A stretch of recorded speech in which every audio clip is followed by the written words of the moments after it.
ఇద్దరు వ్యక్తులు డబ్బుతో మాట్లాడుతున్నారంట. డబ్బు నువ్వేం చేయగలవు అని అడిగితే, నేను అనుబంధాల మధ్య ఆప్యాయతల మధ్య ఎవ్వరి మధ్య అయినా గొడవ పెట్టగలను అని చెప్పిందంట. నిజంగా మరి ఆంధ్రప్రదేశ్లో ప్రస్తుతం ఈ సూత్రాన్నే అధికార party as it is follow అయిపోయిందా, లేదా ఈ సూత్రాన్నే వంట పట్టించుకుందా అంటే అవుననే సమాధానమే వినిపిస్తోంది, అంటే జరుగుతున్న పరిణామాలు చూస్తుంటే. కాకపోతే డబ్బు స్థానంలో ఇక్కడ గులకరాయి వచ్చి చేరింది. రాయి నువ్వేం చేయగలవు ఎలక్షన్స్ ముందని అడిగితే ఏముంది, గలాబా సృష్టించగలను, ప్రశాంతంగా సాగుతున్నటువంటి ప్రచార వాతావరణాన్ని పాడు చేయగలను, లేదా ప్రతిపక్షాలు ఇవన్నీ చేశాయని చెప్పి ఒక అలజడి సృష్టించగలను, దీని చుట్టూతోనే రాజకీయం చేయగలను, ఉన్న విషయాన్ని డైవర్ట్ చేయగలను, మొత్తం అంతా నాకు అనుకూలంగా చేసుకునే వ్యవస్థల్ని కూడా ప్రయత్నించగలను అని మరి చెప్పిందో ఏమో. ప్రస్తుతం జరుగుతున్న పరిణామాలు ఇవన్నీ కూడా నిజంగా జాగ్రత్తగా గమనిస్తే విశ్లేషిస్తే ఇలాగే అనిపిస్తోంది కూడా. ఎందుకంటే ఇక కేవలం అసెంబ్లీ పార్లమెంట్ ఎన్నికలకి సంబంధించి ఆంధ్రప్రదేశ్లో 28 రోజులు ఉన్నాయి. అంటే కేవలం 4 వారాలు, 26 రోజులు ప్రచార పర్వానికి, లాస్ట్ 2 రోజులు ఉండదు కాబట్టి. అంటే 28 రోజులు ఎలక్షన్స్ ఉన్నాయి, 26 రోజులే ఇక ప్రచారానికి ఉన్న నేపథ్యంలో ఈ జరుగుతున్న పరిస్థితులు పరిణామాలు చూస్తుంటే అసలు మే 13 ఎన్నికలు జరిగే వరకు కూడా ప్రచార పర్వం సాఫీగా సాగుతుందా, ఈ ప్రచారం ప్రశాంతమైన వాతావరణంలో ఎవరికి వాళ్ళు వాళ్ళ మేనిఫెస్టోలు కానీ లేకపోతే చేయాలనుకుంటున్నవి కానీ చేసినవన్నీ కూడా ప్రజల్లోకి తీసుకువెళ్లే ప్రశాంత వ్యవస్థ ప్రశాంత వాతావరణం ప్రస్తుతం ఆంధ్రప్రదేశ్లో నెలకొందా అంటే లేదనే చెప్పచ్చు.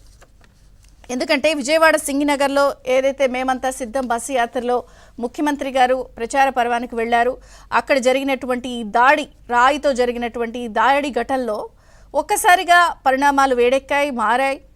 ఒక రకంగా అధికార ప్రతిపక్షాలు మీరు చేశారంటే మీరు చేశారు, లేదా దీని వెనకాల ఉన్న లాజిక్స్ ఇవి అని అందరూ మాట్లాడుకుంటున్నారు. పోనీ రాళ్ల దాడి ఘటన ఇక్కడితో ఆగిందా అంటే నిన్న కూడా గాజువాక్లో టీడీపీ అధినేతపై కూడా రాయి దాడి ఘటన జరిగింది. తెనాలిలో జనసేన అధినేత పవన్ కళ్యాణ్కి సంబంధించి వారాహి యాత్రలో ఆయనపై రాయి దాడి ఘటన జరిగింది. దీనిపై టీడీపీ అధినేత చంద్రబాబు నాయుడు చాలా సీరియస్ అయ్యారు. అసలు బాంబులే లెక్క చేయలేదు, ఈ దాడి ఘటనలు ఈ రాళ్లు ఘటనలు ఎవరు లెక్క చేసే పరిస్థితిలో లేరు, మీ కౌంట్ డౌన్ స్టార్ట్ అయిపోయిందని అధికార పార్టీని టార్గెట్ చేశారు.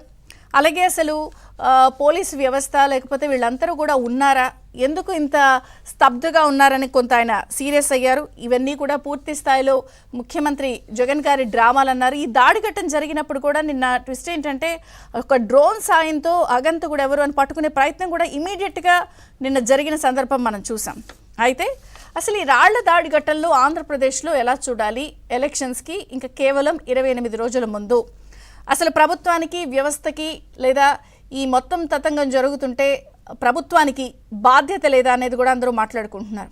ఎందుకంటే ఎప్పుడైతే ఈ సింగినగర్ దాడి ఘటన జరిగిందో అనేక ప్రశ్నలు, అనేక సందేహాలు, అనేక అనుమానాలు ఒకదాని తర్వాత ఒకటి. దీనికి పెద్ద ఇన్వెస్టిగేషన్ సిఐడి ఆఫీసర్లో, సిబిఐ, నేషనల్ ఇన్వెస్టిగేటింగ్ ఏజెన్సీలో అవ్వక్కర్లేదు. కొన్ని కామన్ ప్రశ్నలు ఉంటాయి. ఏదైనా ఒక దాడి ఘటన జరిగినప్పుడు ఫైర్ యాక్సిడెంట్ జరిగిందనుకోండి, ఫైర్ యాక్సిడెంట్ అవునా, మంటలు ఎలా అంటుకున్నాయి, ఆర్పారా, ఇలా బేసిక్ క్వశ్చన్స్ ఉన్నట్టు దాడి ఘటన జరిగిన తర్వాత సామాన్య ప్రజలకి కూడా అనేక సందేహాలు, అనేక అనుమానాలు ఈ ఘటన తర్వాత జరుగుతున్నాయి. కొన్ని కామన్ ప్రశ్నలు వస్తున్నాయి. ఎందుకంటే అసలు ఈ రాయి దాడిని ప్రయోగించారని అనుకుందాం. జనరల్గా రాయి దాడి జరిగితే వెంటనే అది తగిలిన వెంటనే కింద పడిపోవాలి. మరి ఒక దాడి విసిరారా, 2 రాళ్ళు విసిరారా, పక్కనున్న వెల్లంపల్లి గారికి కూడా తగిలింది, మరి అదే రాయి ఇటు వచ్చి తగిలిందా ఒకటి.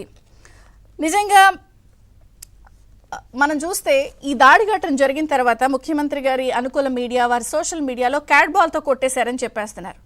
నిజంగా క్యాట్ బాల్తో ఇది కూడా కొంత వెనక్కి వెళితే అప్పుడు కూడా బాబాయ్ హత్య జరిగినప్పుడు గొడ్డలతో జరిగింది ఘటన అన్నారు. అప్పుడు కూడా ఆయుధం ఎవరికీ తెలియదు, అది కత్తి అవ్వచ్చు, గొడ్డలు అవ్వచ్చు, ఇలా అని అందరూ మాట్లాడుకున్నారు. మళ్ళీ ఇప్పుడు కూడా అంత ఎగ్జాక్ట్గా ఆయుధం ముఖ్యమంత్రి గారు అధికార మీడియాలో సోషల్ మీడియాలో క్యాట్ బాల్ అని ఎలా చెప్పేశారు, ఎవరు చూశారు, మరి చూసిన వాళ్ళు అగంతకుడిని ఎందుకు పట్టుకోలేదు, పట్టుకోవడానికి ఎందుకు ప్రయత్నించలేదు, కాసేపు మళ్ళీ 4 ఖర్చుకున్నారు, క్యాట్ బాల్ కాదు ఎయిర్ గన్ అంటానన్న. మరి ఎయిర్ గన్ అయినా కూడా కనీసం మరి చూసిన వాళ్ళు ఎవరో ఒకళ్ళు పట్టుకోవాలి కదా, రావాలి. ఇలా అనేక ప్రశ్నలు, అనేక సందేహాలు, అనేక అనుమానాలు వరుసపెట్టి వరుస వస్తున్నాయి. ఇంకొక పక్కనేమో వేస్తున్న గజమాల వల్ల జరిగిందని, ఇంకొక పక్కన స్కూల్లోంచి రాళ్ళు విసిరారు అంటే మరి అంత ప్రొఫెషనల్స్ ఉన్నారా? స్కూల్లోంచి రాయి విసిరితే ఎగ్జాక్ట్గా ముఖ్యమంత్రి గారికి పక్కనున్న వెల్లంపాలి గారికి తగిలేంత ప్రొఫెషనల్గా విసురుతున్నారు. మరి అలా విసిరినా కూడా వెళ్ళి ఎందుకు పట్టుకోలేకపోయారు? ఇవన్నీ అసలు ఇదంతా అయితే కాన్వాయ్లో ముఖ్యమంత్రి గారికి అంబులెన్స్ ఎప్పుడు కూడా రెడీగా ఉంటుంది. అంబులెన్స్లో చికిత్స చేయకుండా అందరికీ కనపడేటట్టు బస్సులో ప్రథమ చికిత్స ఎందుకు చేశారు, అంత చూపించే ప్రయత్నం ఎందుకు చేశారు అన్నది కూడా అందరూ చర్చించుకుంటున్నారు. ఏం జరుగుతుంది తతంగం అంతా. అలాగే సామాన్యంగా ఒక ఘటన జరిగినప్పుడు ఇమీడియట్గా ఏదైనా మనం ఒక యాక్సిడెంట్ అయిందా లేదంటే ఎమర్జెన్సీ టైంలో వచ్చేస్తూ ఉంటారు అక్కడికి. ప్రభుత్వ ఆసుపత్రి సిబ్బంది బయలుదేరారు, కానీ మీరు బయలుదేరకుండా నేనే వస్తున్నాను అని చెప్పడం అంటే ఎందుకు ఇలా ల్యాక్ చేస్తున్నారు, ఎందుకు చూపించే ప్రయత్నం చేస్తున్నారు, ఎందుకు పట్టుకోలేదు, లేకపోతే పలానా ద్వారా దాడి జరిగిందని ఎలా చెప్పేసి ఇలా వరుస పెట్టి అనేక సందేహాలు, అనుమానాలు చూస్తున్న రాజకీయాన్నంతా కూడా సామాన్య మనుషులకి, సామాన్య ప్రజలకు కూడా అర్థమవుతుంది. విద్యుత్తులు అప్పుడే ఎందుకు, రో పార్టీ ఎందుకు యాక్టివ్గా లేదు, సెక్యూరిటీ ఎందుకు ఇలా లేదు, ఇలా ఇన్ని రకాల ప్రశ్నలు, ఇన్ని రకాల అనుమానాలు. అంటే అసలు పోలీసులు వ్యవస్థ, రో పార్టీ ఎందుకు యాక్టివ్గా లేరు, అనేక అనుమానాలు వ్యక్తమవుతున్నాయి. ఇవన్నీ కాకుండా ఇమీడియట్గా నిన్న మనం గమనిస్తే దాడి మొన్న సాయంత్రం జరిగితే మంత్రులు గతంలో చంద్రబాబు నాయుడు కాన్వాయ్పై జరిగినటువంటి రాళ్ల దాడి విషయంలో వాళ్ళు ఇచ్చిన రియాక్షన్స్ చాలా వైరల్గా మారాయి. ఆయన ఏమన్నా పిట్టా లేకపోతే ఇది పెట్టి రాయి విసిరి చంపేయడానికి అని కొడాలి నాని మాట్లాడినటువంటి వ్యాఖ్యలు కూడా మరి ఇప్పుడు కూడా రాయి విసిరి ఎందుకు చంపేస్తారు? మరి ఇవి ఇప్పుడు అధికార పార్టీలో అప్పుడు గతంలో చేసినటువంటి మంత్రుల వ్యాఖ్యలు ఇప్పుడు ముఖ్యమంత్రి గారికి వర్తించవా అని ప్రజలు మాట్లాడుకుంటున్న సందర్భం. ఇవన్నీ ఒకెత్తైతే స్వీయ దర్యాప్తులు వారి స్వీయ దర్యాప్తులే చేసేస్తున్నారు. ఒక రకంగా ఇది హత్యాయత్నం అని తేల్చేస్తున్నారు. సామాన్యంగా దర్యాప్తు సంస్థలు చెప్తాయి, మరి సిఐడియో, సిబిఐ, ఎన్ఐఓ ఈ కేసు ఏదైనా నమోదు చేసుకుని తీసుకుంటే వాళ్ళు చెప్పాలి ఇది ఎలా జరిగింది ఏంటి అని. మరి స్వీయ దర్యాప్తులు చెప్పేస్తున్నారు, పలానా విధంగా జరిగిందని చెప్పేస్తున్నారు. ఇక ప్రధాన సలహాదారు సజ్జల గారు అయితే ఇంకొక అడుగు ముందుకేసి ఇది కోల్డ్ బ్లడెడ్ మర్డర్ అటెంప్ట్ అని చెప్పేశారు. మరి మొత్తంగా చూస్తుంటే ఆంధ్రప్రదేశ్లో 28 రోజుల ముందు జరుగుతున్నటువంటి ఈ గులకరాళ్ల రాజకీయ డ్రామా, ఒకరి మీద ఒకళ్ళు ఆరోపణలు చేసుకున్నారు. కానీ అన్ని వేళ్ళు అధికార పార్టీ జగన్ అండ్ కో వైపే చూపిస్తున్న నేపథ్యంలో మరి ఇన్ని రోజులు ఇదే కథ చెప్తున్నారు అందరూ. శాంతి భద్రతలు లేవు, వ్యవస్థలు నిర్వీర్యం అయిపోయాయి, పోలీసులు నిద్రాణ వ్యవస్థలోకి వెళ్ళిపోయారు, స్వయాన ముఖ్యమంత్రి గారి భద్రత విషయంలోనే ఇంత అజాగ్రత్తగా ఉన్నారా, ఇక సామాన్యుల పరిస్థితి ఏంటి? మరి 58 నెలల నుంచి మీడియా కానీ, ప్రతిపక్షాలు కానీ, ప్రజలు కానీ నొత్తి నోరు బాదుకుంటూ చెప్తున్న అంశాలు ఇవే కదా.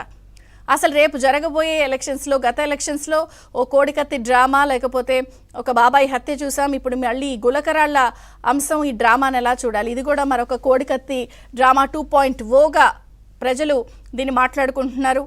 మరి ఇది వైరల్గా మారిన నేపథ్యంలో రేపు ఎలక్షన్స్ ఫెయిర్ అండ్ ఫ్రీగా జరుగుతాయా?